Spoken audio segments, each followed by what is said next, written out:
What's going on, everybody? Hope you are having a wonderful week so far. You are currently listening to the Will Clark podcast, and I am Will Clark. Great to meet you. Before we start, I would absolutely love it if you are new to this podcast to hit download, hit subscribe. If you aren't new to this podcast and you aren't subscribed and you're not following or whatever you listen to this on, then please do. Please give us a review. Please give us comments, whatever. Ask questions. If you're on Spotify, you can ask questions. If you're on YouTube, you can ask questions in the comments and I'll get back to you. Thank you for supporting it. It means the world. Podcast time. The one and only Dombresky. Dom, I've known for many years. His career has had ebbs and flows, and at this moment in time, having huge success and huge growth, and I'm really happy for him. It makes me so happy when I see people become extremely successful in this industry. I know how hard it is, and I know how much work goes into it. So I really wanted to get him on the conversation on the podcast to kind of talk about the grind and his career and where he's at today. So without further ado, Dombresky. Mr. Dombresky. Hello, dude. How you doing? I've been trying to get you on here for ages. I saw you on the ship, EDC, pre-2024, and you're like, nah, man, I can't speak English. All right. Yes, let's talk about it. Yes, you got them right. And I don't do that much of interview, but I was thinking now it's time to change and talk a little bit more. But I was not comfortable with my English because it was not very good, but I tried to do my best, okay? Mate, your English is great. Your English is better than my French. Maybe. but you're not living in France, right? That's the thing. True that. Yeah, but yeah. Who wants to live in France? Come on, let's be honest. But I'm ready now for you. I'm ready for you now. Your English is perfect, mate. Thanks so much. First of all, congratulations on everything that's going on. Thank you. I've seen. This is what I want to get into on this podcast. I've seen your career go from strength to strength, and I've remember talking to you when you moved to LA, and you were kind of at the point where you were like, "It's now or never," right? And it was like, I have to put the work in. You have to put the work in to make something happen. And I remember you going through the period of like potentially taking on new management and things like that. And I think this is a really like interesting thing that people don't hear about in the background that happens in all of our careers at some point. No matter how successful or unsuccessful we are, we all have a moment or multiple moments, like having Chris Lake on here. He had multiple moments of like peaks and troughs in career. So first of all, I want to go back to that moment when Dombresky is Dombresky, but you've made a realization that things need to change in your career. What was that moment? Well, let's start from before that. So I was a DJ in France. I was a hip-hop DJ. I was playing like hip-hop clubs, almost mainstream clubs. It went pretty good, but I was not happy. Something went wrong with my feelings. Yeah. And I realized that I didn't see the goal to stay like a hip-hop DJ, and house music was always around me. And as a French guy, house music was took a big part.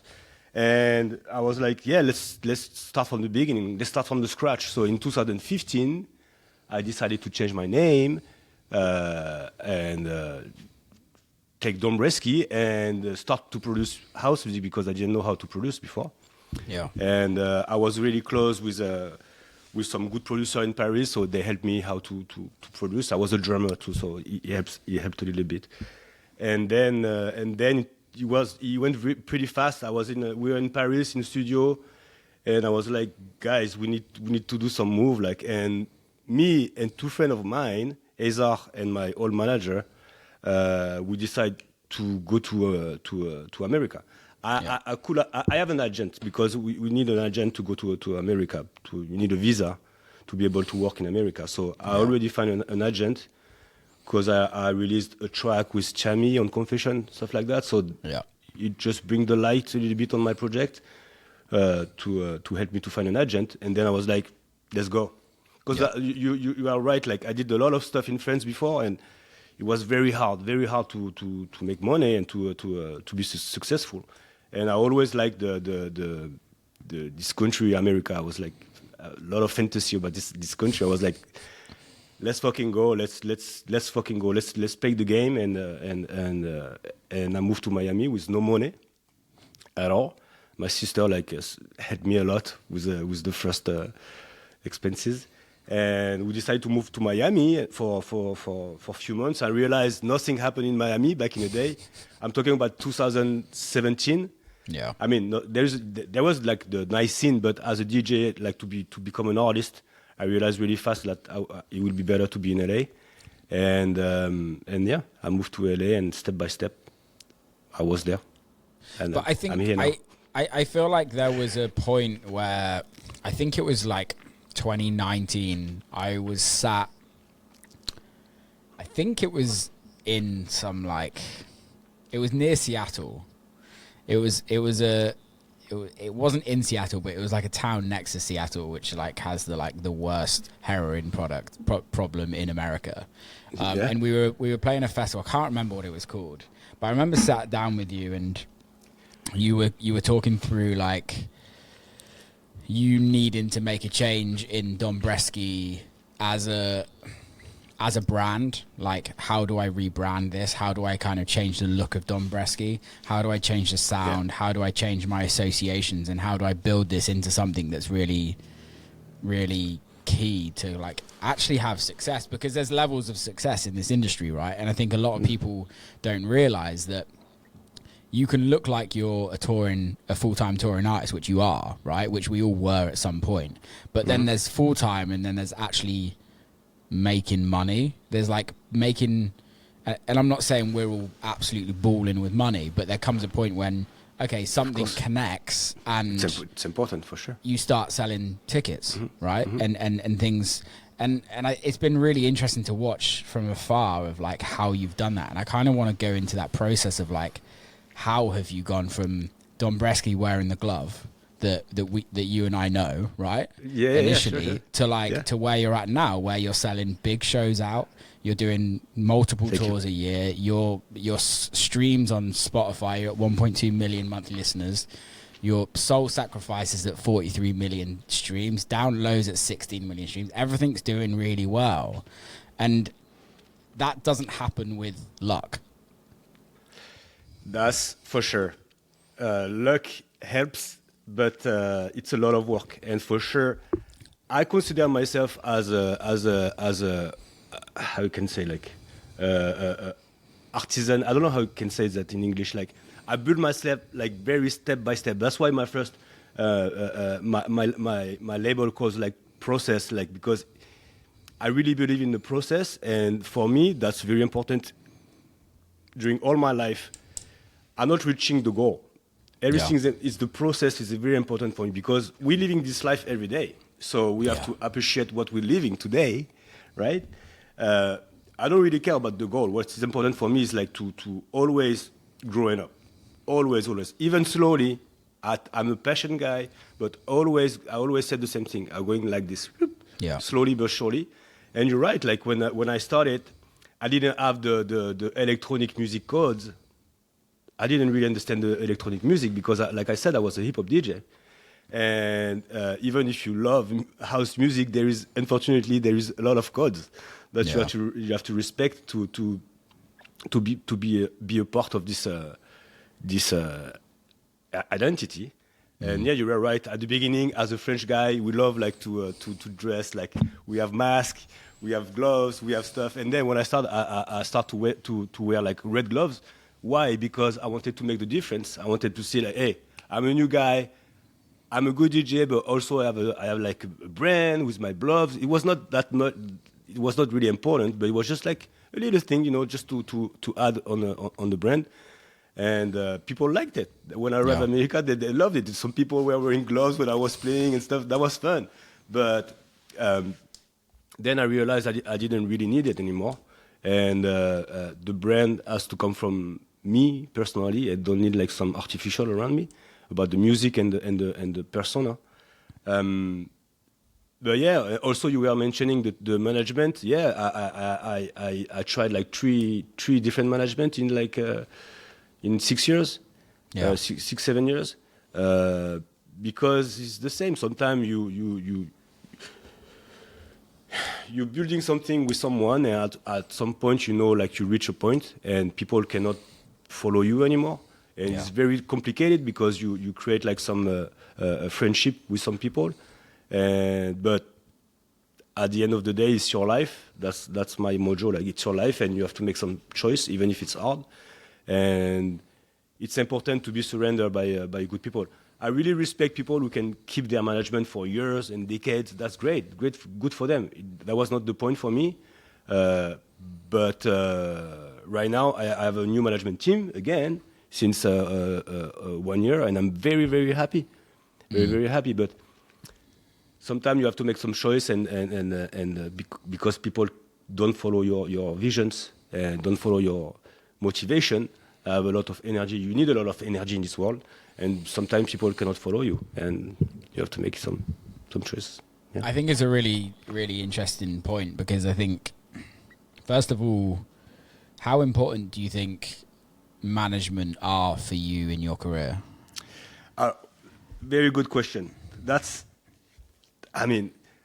the beginning, I thought like management was the team or the person who will put you up, right? Yeah. That's what I thought before, and I really thought that. And the more I working and the more I growing up, I realized, no, it's fucking you. You're the fucking captain of the boat. Yeah. And people have to, hey, you see the sign? People have to follow. What is that sign? I don't know what's happening on that. Sometimes if I do yes, so now I realize like you're the captain of the boat, and it's better to have like smart people around you, for sure, smarter than you. If you're smart, you should surround yourself with smarter people than you who can put you up. But in terms of creation, of ideas, of motivation, unfortunately, you're the man. You're the man, and that's funny when you ask me this question, because back in the day, I really believed that management should push me up, and I realized like not a long time ago it's not the case. You are the captain, and you have to move, and you have to bring your team with you and say, I want this, I want to do this, I want to do this. And if they don't do it, now you have a problem. But a good management team is people who can digest your energy and follow your direction, and how you say that? Do what you tell them to do. To a certain extent, yeah, I totally agree. I think for me, is like a management is team, and I think what does a manager bring? And I was exactly the same as you when I got my first manager when I was in my early 20s. I thought, oh wow, I've got a manager now. I'm going to be the most successful DJ in the world. Mm-hmm. And I think a lot of people think that, and I think people aren't talking about the fact that you actually don't need a manager until you need a manager. And by that meaning is like, until you physically can't do everything yourself, and you're at the point where you like have so much going on, you don't need a manager. That's very true. You need an agent. You need an agent to book your shows, which is two different things, because some people sometimes don't understand. There's agent, there's manager. It's two different things. And you're right. At the beginning, you can manage yourself. I didn't do it. That was not my case. I was lucky. Yeah. But now I need them for sure. There's so many things to do. I need a management team for sure now. I think it's also it's allowing you to have the creative space to be creative and to kind of come up with concepts and come up with music and come up with tours and just like everything that you do as an artist. There's so much creativity around it, and I think for me anyway, I don't know about you, but like if my head's in the business side of it, which it often is, but if I know that nobody's dealing with the business side of things, or nobody's dealing with the social media side or the marketing or the planning of the tours or anything like that, you can't be creative. And yeah, now you're starting a new conversation. But yes, today is very hard to stay creative, knowing that social media is maybe the most important things in the artist career, which is it's very complicated. I think it's for me personally, it's a crisis. Music industry is in crisis right now. Agreed. But you have to fight it. You have to embrace it. Try to understand what is going on.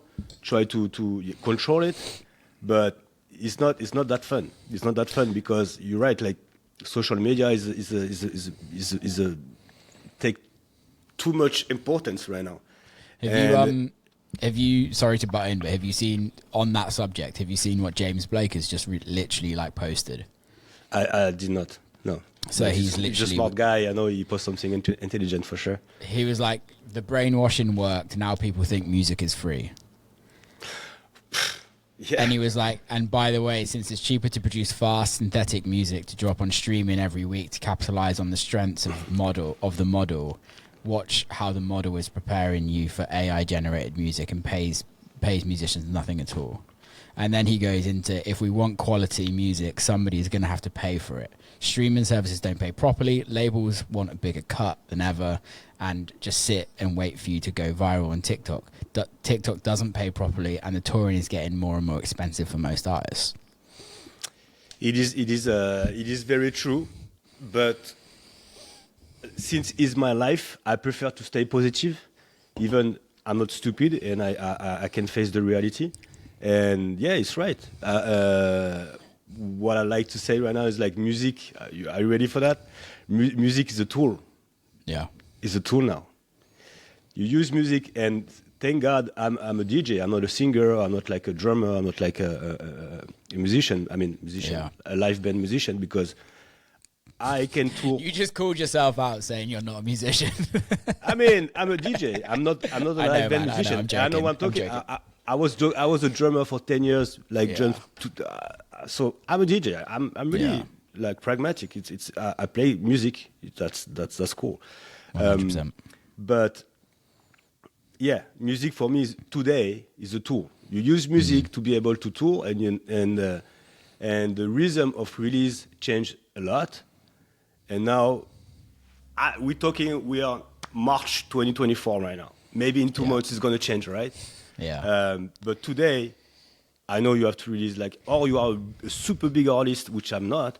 You have to, for a big artist, they can release like 3 songs a year, and they are huge, like Calvin Harris, I don't know, this type of people. And you don't need to work. I mean, you don't need to release a lot. But for me, at my level, now I know I need to release a lot of music, and it's a lot of pressure. But and for sure, the quality.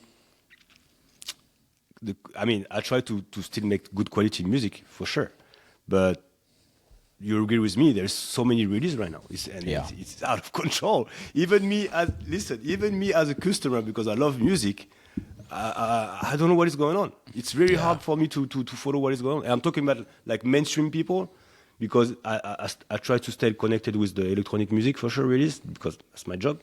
But when I want to listen to some music for me personally, like I listen to old playlists that I created before. Because I don't know what is going on now. But I think it's a really tough thing. We've been doing it for long enough that there's been multiple changes. I remember when vinyl stopped and it went to MP3s, and people started playing on CD players, and then CD players turned into USB sticks. Like at every point in the career, music has been changed on how we listen to it. Like you used to be able to make good money releasing vinyl, but there was probably only like 200 producers releasing vinyl. Now anybody can release a record, and anybody has the ability for it to go viral, and that's amazing to me. Personally, that is fucking amazing.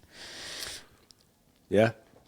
But I don't. It's like the society is like that right now. Everybody can say anything. Everybody can release anything. So it creates like a big chaos in terms of quality.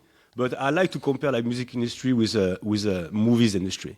It's for me, it's the same. What happened with the streaming, the movie streaming. I love movies a lot. I'm a movie fan. Same. I like to watch movies a lot. And now it's very hard for me to find good movies. But you still have some elite, like Denis Villeneuve, all these guys who release like fantastic movie. But there is less great movies, and there is more movies in general. It's the same with music. So you have a lot of more music, but you have to keep watching the elite, the people who still making good music. And I hope I'm a part of it. No, I think you're right, because it's really interesting. It's the same, like, I've not thought about it with movies, because I think realistically what we're seeing in the movie culture, and you'll agree because you're into it, is like you're just getting regurgitation of old movies that no one's recreating the stories. Like, I remember in the late 90s, early 2000s, films were just iconic, right? Yeah. If we get maybe 2 to 3 iconic movies a year nowadays, we're lucky, right? Exactly, that's true. We're really lucky. But again, I've had this conversation multiple times on this podcast, and people are probably bored of it, but I remember back in the day, and I don't want to sound like an old man. You old. But we're all old. It's fine. but like, in Ibiza, I was living in Ibiza 2008 to 2011. All right. Good time. And I was going to Ibiza since 2006. I remember you would have hit records during those summers, and it would be the record of the summer, right? Mm-hmm. Yeah. There hasn't been a record of the summer since Cola, Camel Fat. Yes and no. Yes and no. Like, what about the Peggy Goo last summer? But how long did that last? Like, it's doing very well, right? It's doing really well. Please don't tell me this, because I really love like Song of the Summer. I really believe in it. Tell me it's not over. We need a Song of the Summer. We need this stuff. No, because I think that and I think I don't think it's not happening, but I think it's just changed how it's happened, right? So like the Peggy Goo record was huge. Still is. Still streaming crazy, right? Mm-hmm. But not every DJ was playing it. Of course. Whereas the Song of the Summer back in the day, every single DJ played it. Maybe. I don't know about that. I'm not sure about that. And I think are you talking about like underground records that every underground DJ was playing? Yeah. Like with maybe you're saying there is no more underground summer hit anymore. Yeah, maybe. But again, for me, the music used to come from the underground. Of course, yeah. The hits used to come. But that's the thing right now. There's no more like gap between underground and commercial music. No, it's all the same. Yeah, it is. It's all the same. It is. You just like it tipped me in my head now. Maybe to have an underground summer hit, you should have a great record and not release it. You know what I mean? Yeah. That's how maybe you can make like a summer hit. Means it's not out. That's how you can stay underground if you want. And then you just got to hope that big DJs. Hope nobody else copies it and releases it. That's true, but now it can be a solution too, like, because that's why we see like there is more excitement before the release. I mean, which is okay, but people are more excited before the release than the day of the release today. That's what is very confused me today too. But maybe it's a solution. Well, again, but I also think it's also like what changes, right? Is like Spotify doesn't like it if radio gets it before Spotify. So, like, if radio plays it before, like, as an exclusive before it's out, Spotify look at that as competition and might not give you streaming, and vice versa. So you're kind of like caught between a rock and a hard bit, because you're like, well, we need Spotify and Apple Music, we need radio to a certain extent, we need all of these things to help our music reach certain audiences. So if there's situations where platforms aren't giving you support because you've given somebody else the exclusive, what do you do? you embrace it. Unfortunately, that's at the end of the day. It's good to have a tight vision of what is going on, but you have to embrace what is going on. So, like I said, today, you can't change it. You can change it. So now, unfortunately, like I said, now for me, I feel like you have to release a lot of music. See what's gonna happen. Yeah. You see, like Kanye West, for example, he get banned by Apple, and he decided to sell his album on his website, which I think was super cool and super smart. Maybe, and he gets all the money. That's maybe a solution too, to come back to an independent relations with the release of music. Well, I think also that this is the world that we're living in now, with social media and with the artist being so powerful on the social media front, right? We have audiences bigger than most promoters have, if you know what I mean. We have bigger audiences than most platforms have, in a sense, right? Which is so great, realistically, we do hold the power over a lot of situations. For me, I would just really like to see, not like the Kanyes and the Taylor Swifts, but like the smaller artists, like in our sense, right? Of like, how do we then build something for us to earn money from music in that sense? You can also use Bootcamp. I see more and more DJ who use that. Like they put their music on it, and if you wanna tip them, pay the music, you can. But I would like to say say something about social media too. Like there is something I realized lately about the algorithm and stuff, which breaks my mind a lot. I just wake up one day, I was like, damn, these people who are working on social media platform, they just tell us what to do. Yeah. I just opened my eyes. That was I know it sounds maybe sounds stupid, but I'm like, if you don't post something they like, your post doesn't go well. Means they control us. It just blew my mind. I was like, wait a second. If I don't follow your rules as a content, lighting, subtitles, music, good sound, you're not going to push my post. Yeah. So you control my art. And that, I don't know, I just fucked my brain. I was like, damn, that's kind of weird. And I hate this shit. Yeah. Yeah. Do you know what I mean? Do you understand? I too, totally. Like, I like to the point where these people on their laptop, on their they just tell us, no, artists, now you're going to act like this because we don't like it. So since when, like, nerd control like artist? That's broke my head a little bit. This concept like just fucked me up. Yeah. I think for me it's a really interesting conversation to have, and I think it's like just nice to like shoot the shit about it, because at the end of the day, between you and I, we don't have enough brain cells to work out what's going to fix it, apart from you have to accept what it is and just work through it. Embrace it, Yeah. Again. And I think there's levels of embracing it at whatever you decide, and whatever you decide as an artist will make it whatever you make it at the end of the day. And whether you're one of those artists that is like fuck TikTok and fuck Instagram, then cool, but you're just not going to have a social media following. Exactly. So you have to embrace it and be smart. But it doesn't mean you cannot think and still have a thought about what is going on.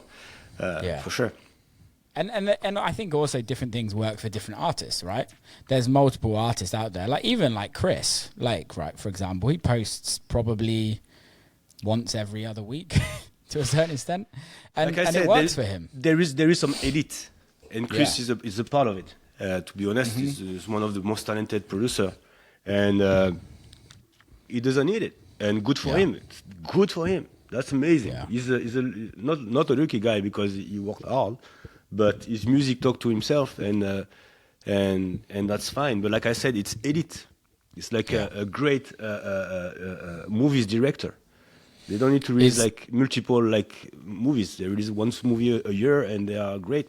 It's not my case. I have to do more to be able to exist, and that's fine. I accept it.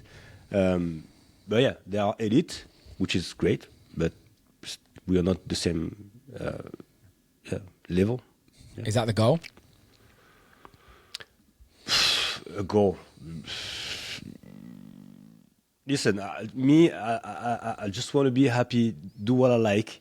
I don't like to copy anybody.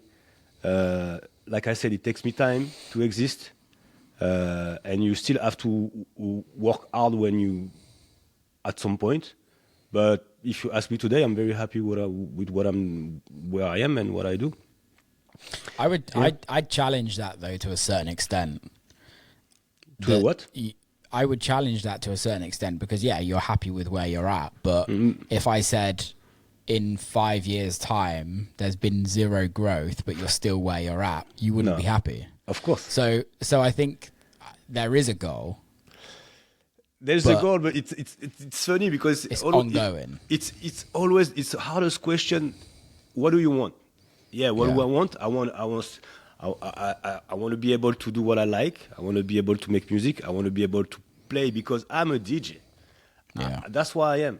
I'm a DJ. I started to produce in like 7 years ago, and I like to play in front of people. I'm a party guy. I know how to bring a party. That's my gift, if I can say that.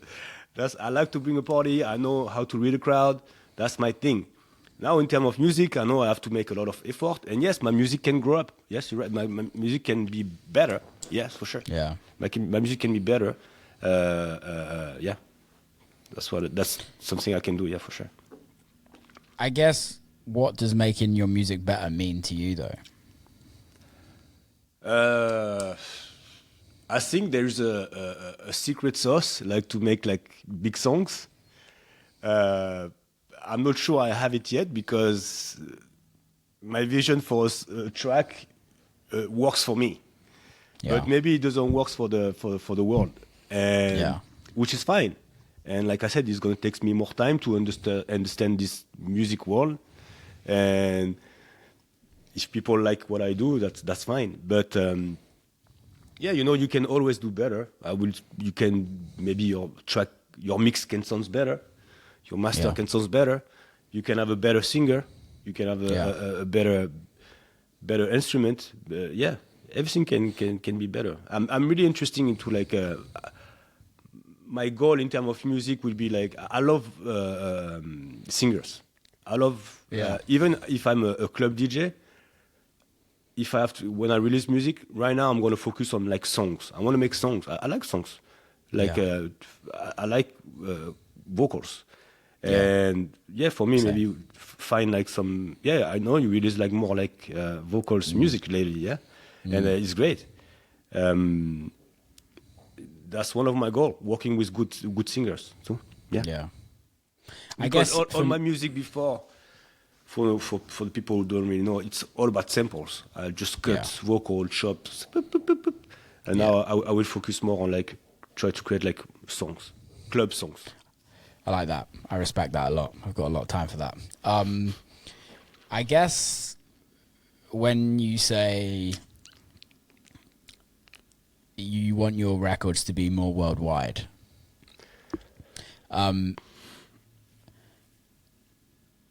how do you measure your success of that? How do you because for example, right? Like Soul Sacrifice, 43 million streams on Spotify. Okay. Mm-hmm. That has a level of success, but again, in your eyes, and it's really interesting to get this from other artists. In your eyes, that might not be successful, right? I don't know, but what is successful to you in a record being successful? What is it for you?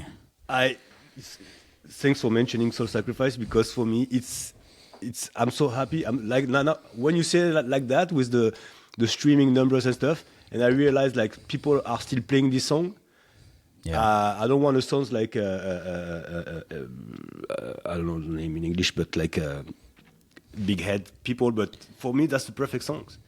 Timeless music. That's a song you can play. You can play like tomorrow, and it's gonna sound like still fresh. Sometimes I say that, but Martin Garrix, the big mainstream guy, was playing this Soul Sacrifice during this residency last summer at Ushuaia. every week, and I released this song in 2019. So I don't want to sound like crazy, but maybe this type of song, it can be like a perfect song for me because it's timeless. Yeah. Perfect song for me is the timeless song. Yeah. Like a song you can hear like in 10 years and say, oh, that's cool. That's a perfect song for me. So vocal or not, it doesn't matter. It's just like if it's good, and people keep playing it after years, that's the goal. Happy days. It's hard to make those records. It's very hard. And that's why I have just one now. I mean, this is my biggest. I think like artists always have one song. They have one song. They say, oh, that's the song. And that's mine. Maybe I'm going to do another one. And Is there a level you look at Soul Sacrifice and then you compare every other record that you release to that record? In a sense of, oh, and this is me not talking shit on any of your music at all, so don't take this in that sense. But for me, I do it in my music is I release a record and I'm like, oh, it's not on a streaming level. Oh, it's not as successful as previous records that I've released or my big few records, so it's not as good. There is something interesting with my music. When I released Soul Sacrifice, I was not that big DJs. I was not a big DJ. I'm not saying I'm a big DJ now, but I was not really big. And it took months for these songs to be famous. And the streams took years, months. When I released it, nobody cared about these songs. Yeah. So it took months to this song to exist. And I realize now, after time, because now I have some relief, all my music is like that. Like my song In My Room, I released last year. Same, didn't go like crazy when I released it. And now streamings are going super good. That's why I'm releasing a VIP remix tomorrow of this song, because I saw the streaming went up. And I like that too. That's satisfying to see like my music going up after months. I think it's great. I like that a lot. Yeah. What do you think has done that for your streaming to happen? For it to like, okay, it gets released, and then at some point, what have you seen spikes of what did something socially change on your social media that then converts to streams? Did you see a show that TikTok or Shazam's, or what was that? Not really. Like I can say TikTok helps for this music. Not really. I don't know. Like some playlists put them on their playlist. Yeah. People, I don't know, sharing. I cannot tell you because I never had like a viral like song on social media. Yeah. So it's very like I said, step by step. Maybe people are sharing, playlists are posting. I think it comes from the playlist of Spotify. Yeah. Honestly, more playlists are posting, because what I found out too is like there is a lot of fresh playlists on Spotify, but the biggest playlists are not posting like a brand new track. They're posting like old track they really love. Yeah. That's a good phenomenon. So I'm in a lot of workout playlists. I don't know why. People working out, they love my songs. Do you even work out? Which is not really, but that's a funny fact. And I have a lot of people say, "Hey, I heard your song on my gym. I heard that." Okay, cool. So it comes. Maybe I make like motivation, happy music who helps for people to work out. But it's the playlist. The playlist helps for sure. That's the playlist. Yeah, I had it with a couple of my biggest streaming records, like Rock With Me. It came out, and within a month it had done like, I think within 2 months it had done like 250,000 streams, which at the time when it came out was like, okay, but it was never going to go anywhere else. Mm-hmm. And then a month later it got put #1 on Techno Bunker for a month, and the streams just went stupid. And it's a club record. Like, you would never have thought that to do well on streaming, but now it's still doing a boat ton of streams every day, and you're like, okay, sweet, happy days. I mean, that's It's the beautiful thing about streaming, right? Yeah, that's the beautiful thing about music. So in general, like people will never heard about your music, and one day a friend is gonna show them, and they're gonna love it, and they're gonna follow you because of the song. That's the magic of music. You never know who you're gonna reach, never. Yeah, totally. I think also just even more so nowadays is the fact that your music is never out of date. In a sense of your music is whether it sounds out of date, I don't know, maybe, but like your music is always available to be listened to. Whereas before, like people had to like search for it to a certain extent, they wouldn't necessarily come across. Where now, like with algorithms, with playlists, like they your do the record job. can They do the job for you. Yeah, 100%. That's funny. That's genius. Are you happy? Pretty much, yeah. Yes, I'm happy. Like, I think being happy in this world is to be surrendered by good people. Honestly. Yeah. I try to find a good balance with people who works well and have good attitude with me, and that's the most for me. I love humans, so I love to spend. It's not about work all the time. It's but like I said, this is my life, so I do this every day. So the time I'm spending and the energy I'm spending in this world, I love to spending with people I love and I appreciate, who can make me feel good. That's very important for me. That's very important for me. It's like, I'm not gonna drop some names, but I talk with some old friends who told me, I don't care if my TM or my photographer is not nice. As soon as he does the good job, that's all that matters.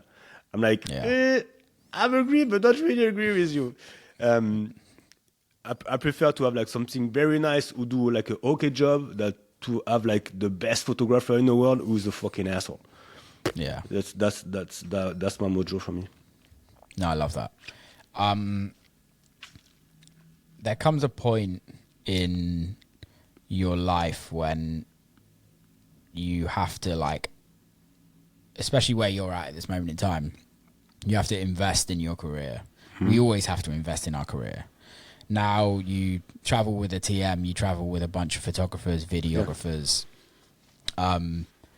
to kind of feed the beast of social media, feed the beast of, you play the game, and you play the game very well. Thank you. What was that decision? And I kind of want to go into not necessarily financial, but like, I don't think people realize the cost of that. Yeah, they don't realize it. I'm sure. 2 years ago, I was touring with a photographer, and this photographer was my TM too. I was like, because for me it was not that hard to be a TM back in the day, and we were at the club, we say hi, we have a taxi, tack, we're gonna. That's what I did. But now with my new management team, they're like, it's over. You need like a TM and a photographer. I was like, okay, and who's gonna pay for that? Me. But at the end of the day, what is funny is like, and that's very important for the young people who listen to it. The more you invest in yourself, and the more you win. It's stupid, but it's true. Like because also people see like you have a team, you spending money on your project. They have to take you seriously because you are spending a lot in yourself, and people feel that, and so I spend a lot of money, but that's the game. That's the game. It's definitely that saying, you've got to spend money to make money. Yeah. Have you seen the return in that, in a sense of you start spending money and you then see things grow? Have you seen the growth yet? I want to be honest with you. I start to save money for me personally since last year. Yeah. It's crazy because it's the same for me. It's like there comes a point where for years and years and years you like grind and grind and grind, and like, don't get me wrong, we've been fortunate enough that we earn good money, but everybody else gets paid before us, right? So like managers, agents, business managers, taxman, like all of these people get paid before we do, and then we have to pay for everything else. And there comes a point when something ticks and you're like, oh, I actually have money. Like, I don't have millions, but it comes to the point where like, oh shit, like all this hard work has now started to pay off to a certain extent. And I don't think people realize how long that takes. It takes a lot. And plus living in America is expensive. It's very especially LA. Especially LA. When you pay everybody, you still have to pay the taxes. And since I'm a foreigner, I've always been. There is one thing like I was very focused. Like always pay my taxes. So you have to pay an accountant. That's the name, right? Accountant. Yeah. Accountant. Yeah. Always pay my taxes on time, and it's a lot in California. And manager. Agents and all the hotels, flights, TM photographer. When the photographer are traveling with you but not taking picture, you have to pay him because he spent the day with you. Same with the TM, stuff like that. So at the end of the day, it's hard, and now everything is more expensive. So you have to work more. But I'm still grateful, even if it's hard. Would you change anything? If you could change anything in your life now, what would it be? I don't know. I'm thinking right now maybe like I'm thinking about moving from California. Yes, where are you going? So I was thinking about like going to Miami, but every time I go to Miami, the first day I'm like, it's a party, and the day after You're I'm like, such a Frenchman. And then the day after I'm like, oh no. If I could change something in my life, I would love to be more organized and maybe have like a place in Spain. Yeah, I would love. Oh, because wow. I don't really want to go back to France. I did my job in France. I spend most of my time there, and that's fine. Yeah. I love to discover a new culture, and I love Spain so much. So I'm like, why not take a place in like Barcelona or Madrid and spend more time in Spain. Yeah. I would love to spend more time outside of America right now. Yeah, America's an interesting beast, isn't it? It's like it is, especially being a foreigner in America. I love America. Like I genuinely love America so much, and it's given me my career. But there's still a level of like it's such culturally it's so different to anywhere else. And although we speak the same languages, it's so different. Yeah, for sure. It's so different. I'm very lucky. That's why it took me time to take this decision to move, because I made like a lot of friends in LA, and they are really good people. And it's very complicated to find good people in LA, I think. Yeah. And that's why it takes me time to move. But America is insane in terms of opportunities, in terms of size of everything, of shows, of everything. It's great. I mean, like you said, it gave me like I decided to move here and I start from the scratch, and everything went well. So if you want to work and you're motivated, America is a great country. But in terms of sometimes of food, like little things of day-to-day life, sometimes I would love to to see something else sometimes. Yeah, that goes on to my next question. I really dislike this question, but I'd like your thoughts on it. And it's we get asked it all the time, and it's like work-life balance. And I have a lot of friends outside of music that talks about work-life balance and what that is. Is there a balance for you? Is it such thing? No, it's not. My life is not balanced at all. I put so much energy in my job. And now I realize that. But I started DJ when I was like 19 years old. I never did anything else. So it's my life, and I love it. If I do something else, I don't know if I will be happy. I think music always was like a best friend for me, who helps me to go through life, and and I don't know if I will change it. So no, my life is not well balanced. No, it's not, to be honest. But that's funny because you asked me this question, and I was talking with an old friend from France, and she told me, "How are you?" I was like, "How is your life outside of your job?" I was like, when she asked me, and when it comes from like an old friend of yours, like, and you're like, I was like, well, it's cool. I'll try to, but yeah, to be honest, it takes a big part of my life. But like I said, I have good friends too, and I try to spend more time. I try to spend a lot of time with them. Yes. Yeah. What's a day-to-day look for you on like a weekly basis? What are you doing on a day-to-day basis? So I try to wake up early now. I love to wake up early. And then before noon, working on my team, working on social media. It's more like based on like, day-to-day thing, like what's going next, what are we doing, what's the show, like organize my weekend.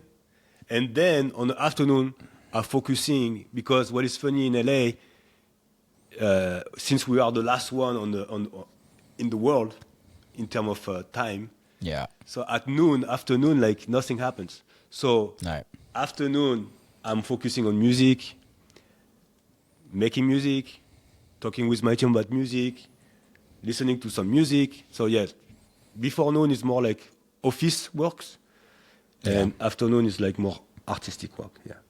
And then how do you find? Yeah. Sorry. How do you find switching from admin work, like management work, all of that, to then switch to be creative? Like I said, like LA is funny for that, because after noon, like it sounds like nobody's working anymore. So, but there is also like, I love to work when the sun goes down, like creating music. Yeah. Yeah. Since all my life, I prefer to make music when it's nighttime. Really? Yeah. It's hard for me to create music when it's daytime. Yeah. I'm completely the opposite. I know it's not a good thing. I would love to be. I would love to not to be like that, but always, all my life is like that. I feel like I'm just by myself during night. Everybody's sleeping, and it helps me to be creative. I don't know. That's my thing. I try to change it because I try to wake up early. Back in the day, I was like making music until 5 a.m. 5 a.m. That's but rough. now I try to I try to go to sleep around like midnight, 1 a.m. Yeah. Cool, man. Cool. Yeah. Dude. What have you got coming up for the rest of the year? So we're in March right now. I'm in the middle of my lift-off tour. So every weekend I have a show in North America. Sick. And it's going pretty well. I'm very happy about it. First time I bring like a VG, visual guy, a light guy. Wow. Now a visual guy and a light guy, a TM, photographer, a camera guy. And now you're poor. And now I'm poor. Exactly. But it's so satisfying to be able to bring these people, because again, you see the difference. And it's the first time I bring like this team with me, and it's so interesting. And you see the difference. The shows are better. The lights are better. The visuals are better. The vibe is better. There is more people. So yeah, I'm in the middle of my tour.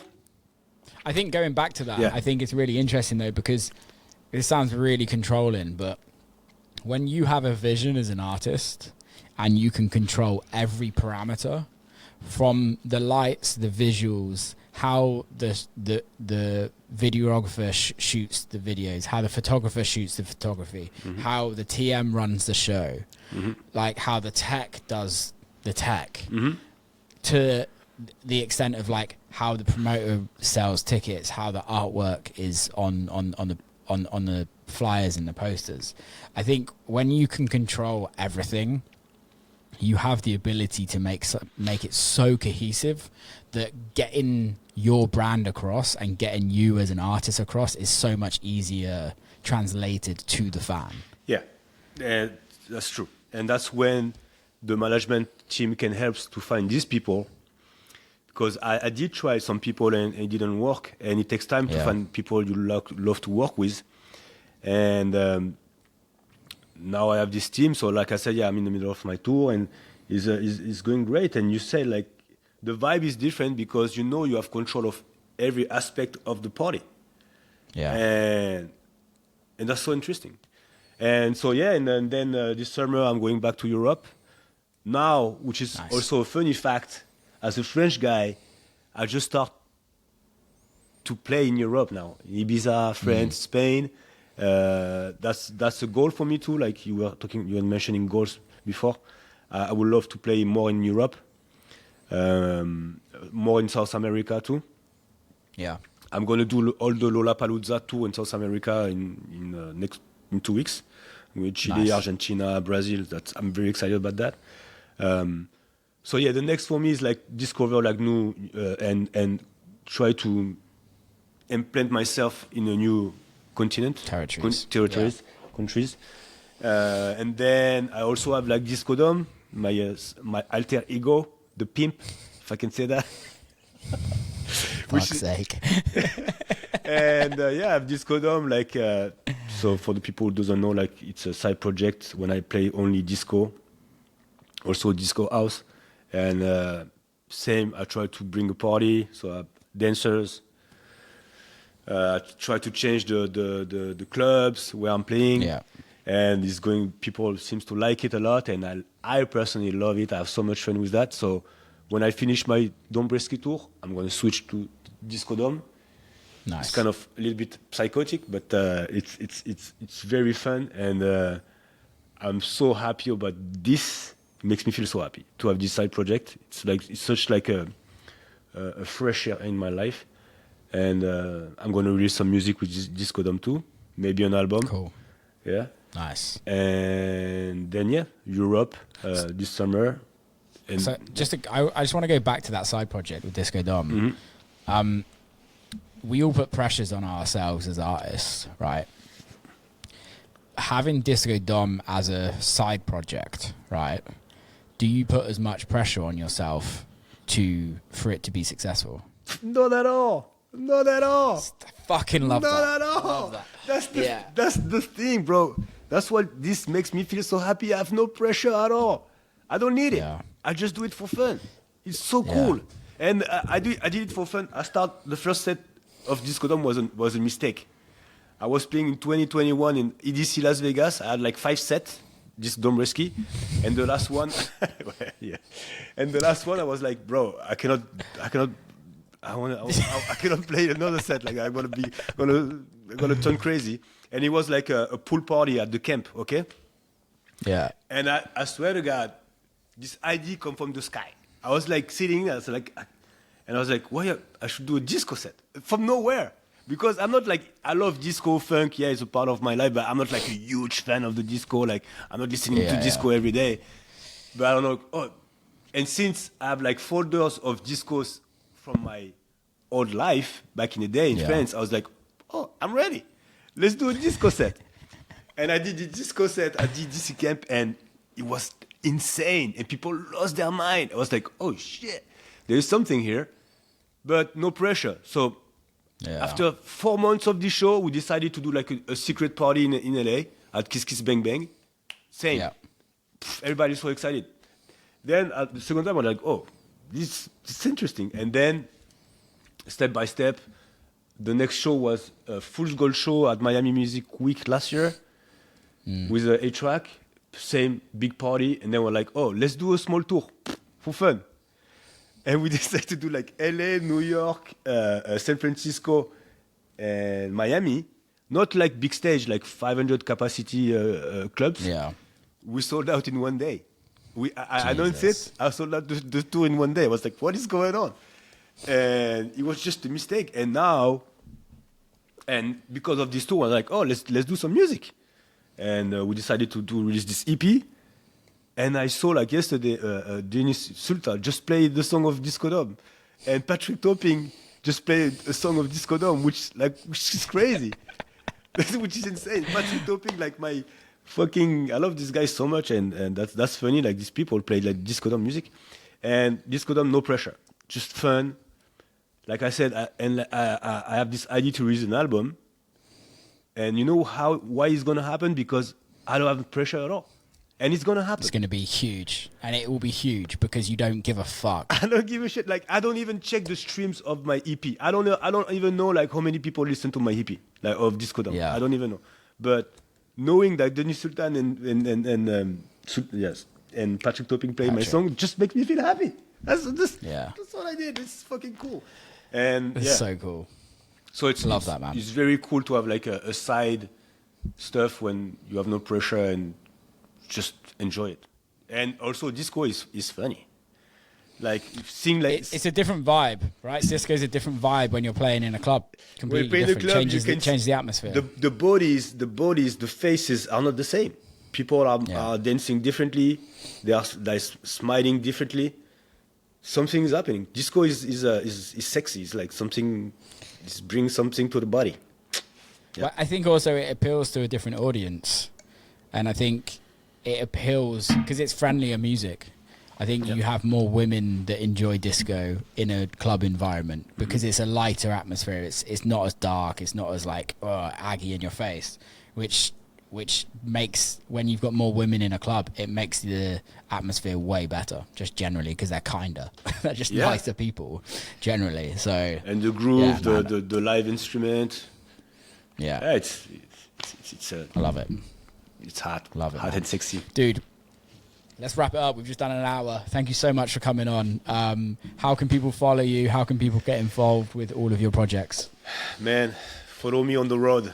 Come to see me live shows. That's the most important. I'm at Dombresky everywhere.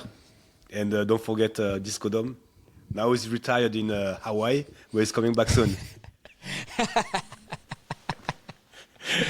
Dude, thanks so much for coming on. Thank you, my guy. We'll see you very soon, I'm sure. Yes. Big love. Stay on. Bye-bye.